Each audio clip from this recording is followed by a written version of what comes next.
నమస్తే అందరికీ. ఆయన చంద్రశేఖర్, మహాజన రాష్ట్ర సమితి, ఆంధ్రప్రదేశ్. ఒక కారు ఉంటే పేదవాడికి, వైట్ బోర్డు కారు ఉంటే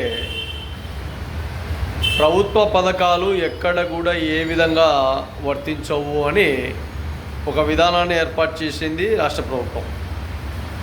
అదేవిధంగా ఒకే వ్యక్తికి ఒక బైకు వైట్ బోర్డులో ఉంటే ఆ బైకు అంతే, వేరే రెండో బైకు తీసుకునే దానికి అవకాశం లేదు.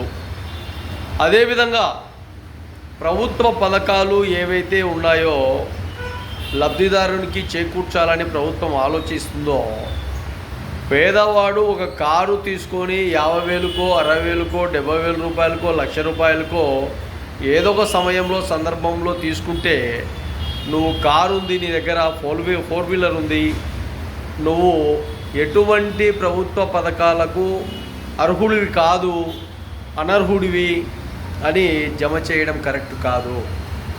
బాగా గుర్తుపెట్టుకోండి. ఒక కారు ఉండడం వల్ల ఆ కారు షోరూమ్ బండి కాదు. ఈ విషయాన్ని బాగా రాష్ట్ర ప్రభుత్వం గుర్తించాలా.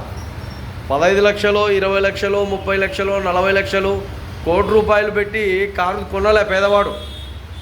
ఎక్కడో ఒక సెకండ్ హ్యాండ్, లేదంటే ఎవరైనా కొంతమంది వ్యక్తులు వాళ్ళ దగ్గర పని చేస్తుంటే ఆ పనిగా ఏదోనైనా ఈ కారు నీకు ఇస్తున్నామో, లేదంటే ఈ కారును రిపేర్ చేసుకోపో అని చెప్పడమో ఏదో ఒకటి జరిగినప్పుడు ఆ పేదవాడికి ప్రభుత్వ ఫలాలు అందకుండా ఏర్పాటు చేస్తారు.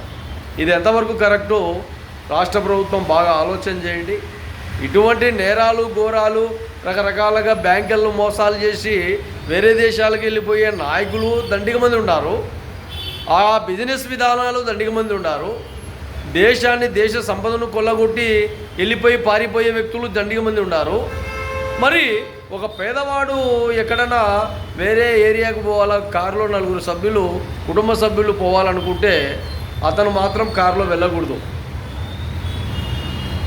ఎంతవరకు ఇది కరెక్టు, ఎంతవరకు సమంజసం ఒకసారి బాగా ఆలోచన చేయాలా.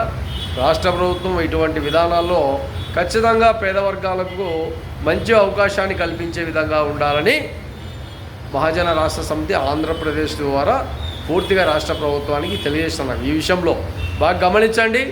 ఈ విషయంలో దాదాపు తర్జన భర్జన పడి ఈ విషయాన్ని ఖచ్చితంగా ప్రజలకు మంచి అభిప్రాయాలతో మీ ఆలోచన విధానాలు ఉండాలని కూడా రాష్ట్ర ప్రభుత్వానికి తెలియజేస్తున్నాం.